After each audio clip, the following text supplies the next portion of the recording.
It was 3rd April 2003, and the 3rd Infantry Division, mechanized out of Fort Stewart, Georgia, was advancing quickly on Baghdad less than 2 weeks into Operation Iraqi Freedom.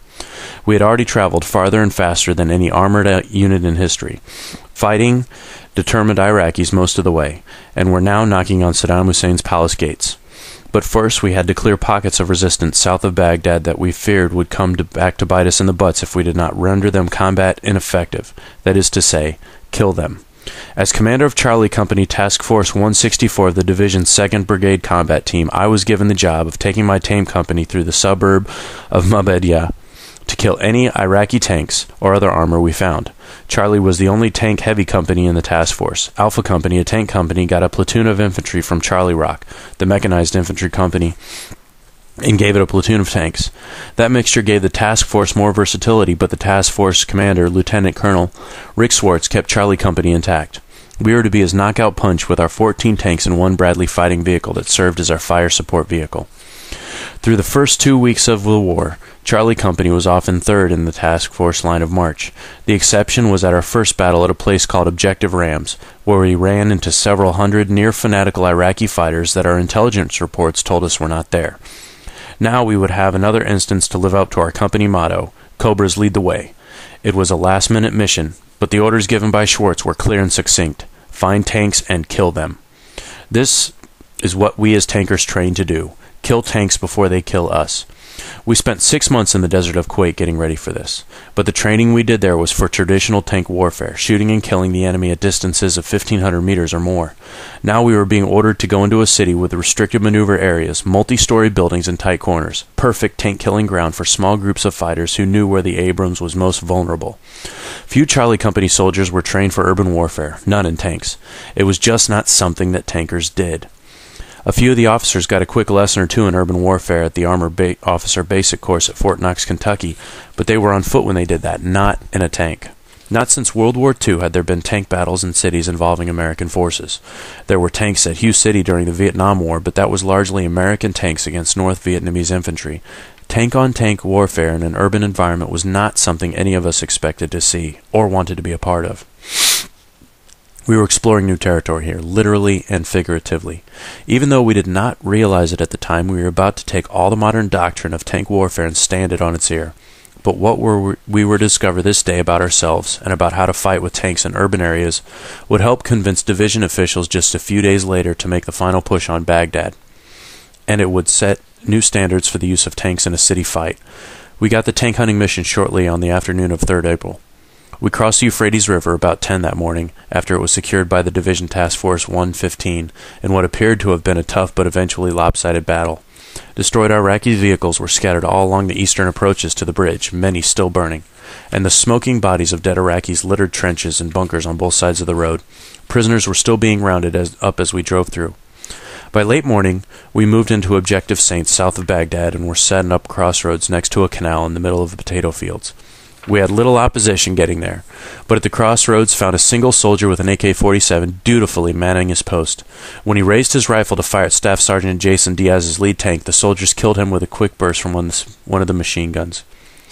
We dubbed the crossroads Checkpoint Cobra. It was to be our home for the next few days. Just to our east, in the middle of Objective Saints, the brigade set up shop at the intersections of Highways 1 and 8 leading into and out of Baghdad.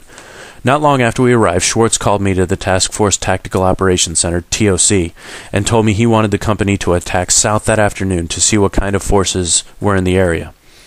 We were to move out at 1:30 p.m. We were in the lead, with our infantry heavy company, Charlie Company, of Task Force 315 accompanying us.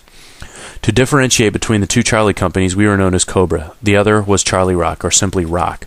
I chose my 2nd platoon to lead the company that day. Normally, my 1st platoon was my point platoon. I referred to the platoons as Red 1st, White 2nd, and Blue 3rd. But on this day, several of 1st platoon's tank were having mechanical problems, and it was not at full strength. 3rd platoon carried much of the fight in an earlier battle, and I wanted to give them a break. It was time for 2nd platoon, under the leadership of 1st Lieutenant Jeremy England, to lead us into what would turn out to be one of the key battles of the war. When we left on the mission early that afternoon, Cobra was on the right side of Highway 8 and Charlie Rock on the left side of the divided highway. The roads in Iraq can be terribly frustrating for those of us accustomed to some rhyme or reason in our highway systems. You can be driving down an 8-lane divided highway in Iraq, and all of a sudden it narrows to 2 lanes of deeply rutted asphalt. A few miles beyond that, it might open back out into a decent highway, or it might just disappear forever. As we drove south on Highway 8, the road began to narrow and peter out. We were getting fired on by the occasional dismounted Iraqi fighter, and every so often a rocket-propelled grenade would be launched in our direction, but enemy contact was generally light and ineffective. I sent England and Pinkston ahead to recon the road, and when we got to a built-up area north of Mahmudiyah that did not show up on the map, Schwartz made it clear he did not want to get stuck in the city after dark, but we also needed to press on with our mission. "There's a fork in the road," England radioed me. "Do you want me to take the right or the left?" The left side looked more troublesome, with 3- and 4-story buildings and narrow streets where it would be easy for fighters in windows or on rooftops to shoot down or drop grenades on us. "Go right," I told England. It turned out to be a most propitious decision. We had no satellite photographs of the area and were being guided only by our maps and handheld global positioning sensor devices. Then England came on the radio again. "Sir, the road ends here. What do you want? What do you mean it ends?" "It ends. There's no more road." I moved up to take a look for myself. It appeared we were in the middle of farm fields. We knew where we were and where we wanted to go. We just were not sure how to get there. The maps and the roads had absolutely no correlation to one another. What was on the map was not on the ground, and vice versa. As we were trying to figure out how to get back to Highway 8, we were still being peppered by small arms and RPGs. They were more of a nuisance than a danger because we were being fired on from considerable distances. We were in open terrain with a good view of everything around us. When we took fire, we sent it right back, usually in industrial-strength quantities, mostly with machine guns, but occasionally when we spotted a vehicle with weapons, a main gun round would take it out.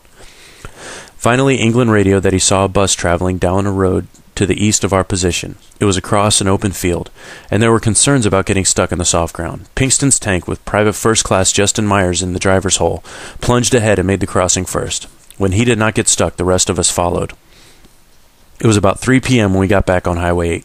We knew the headquarters of the Medina Division's 14th Mechanized Brigade was just a few miles to the south.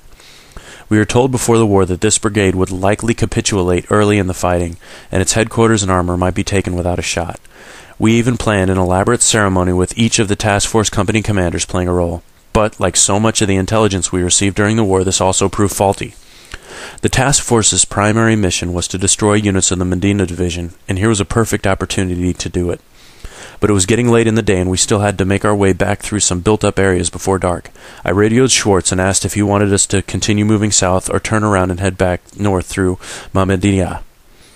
He thought the town was too much of a choke point and we ran the risk of getting stuck in there. We were all familiar with the book Black Hawk Down, and many of us saw the movie version and what happened to a handful of American soldiers caught in the middle of an unfriendly city and surrounded by thousands of enemy fighters. That was Mogadishu, Somalia, in 1993. This was Mahmudiyah, Iraq, in 2003. We had no desire for a repeat performance a decade later. As we moved back onto Highway 8, the road made a wide left turn and began pulling us back into built-up areas. Everywhere we looked were photographs and paintings of Saddam. Hundreds of people were in the streets, most of them in civilian clothes, many armed with AK-47s and RPGs. They would spot us, fire off a burst or two, and then run down one of the many narrow alleys to escape our guns. Within minutes of pulling back onto the highway, England saw a man get out of a car with an AK-47 and take aim at his tank. He was quickly killed by machine gun fire. Another car, this one with 6 men, stopped not far from Pinkston's lead tank. The men jumped out and began unloading weapons from the trunk. Pinkston opened up with a .50 caliber machine gun and Stewart with a .7.62 coaxial machine gun, killing all but one of them at the car. One Iraqi began running for a nearby bunker. He never made it. Stewart walked the tracers up to him and through him, felling him in the mid-stride. The farther Charlie Company advanced into Muad'Din, the more small arms fire we received. The volume of fire increased from the rooftops and windows of apartment buildings that loomed over us. Some of the tank commanders were still outside their hatches. The vision blocks inside the tanks greatly restrict our view. But with all this overhead fire, it was dangerous to even peek out of the hatch. "Get your ass down before you get shot," Stewart yelled at Pinkston, who was so concerned about getting stuck in an alley or side street he did not realize he was getting shot at. After the road made its wide left turn, it swept back to the right around a corner. Just as Pinkston's tank turned the corner, Stewart saw the 2 T-72s. England's tank was only a few meters behind Pinkston, but was not yet around the corner when the distinctive hollow boom of the Abrams main gun echoed among the stucco buildings. that was followed quickly by Pinkston's spot report of contact with enemy tanks. At that instant, England came on the radio to me. "Cobra 6, this is White 1. We got tanks." "What do you mean you have tanks?" I asked, incredulous that we suddenly found ourselves fighting tanks in these tight quarters. The infantry often refers to urban combat as a knife fight in a phone booth. For us, it was more like a gunfight in a phone booth. I thought he was mistaken and saw BMPs or something else. "I've got T-72s in the street," he shot back. The sound of a main gun round was enough to convince me that he was right. Stewart's first shot hit the back slope of the T-72 sitting on the right side of the street. The extra fuel drums on the back exploded, spewing flames and black smoke shooting high into the late afternoon sky. The tank's turret popped off and the engine was knocked to the other side of the street. The brass aft cap of the M1A1 heat round was ejected from the tube, hit the deflector with a clang, and fell into the catch on the floor. Lopez quickly loaded another round, but instead of the sabot that Pinkston called for, it was a heat. The sabot with its depleted uranium penetrator is a round of choice for killing tanks. We started the mission that day with many of the tanks battle-carrying sabot because we anticipated fighting tanks. When we encountered trucks and bunkers, many tank commanders shifted to heat rounds, which were more effective against those targets because of the high explosive content. Now facing tanks, Pinkston's tank had heat more easily accessible in the ready rack than sabot. Pinkston saw the round go into the main gun's breech, but decided to let it go rather than have Lopez try to remove it and try to dig up a sabot. There was a second tank that needed to be killed, and he did not want to waste any time.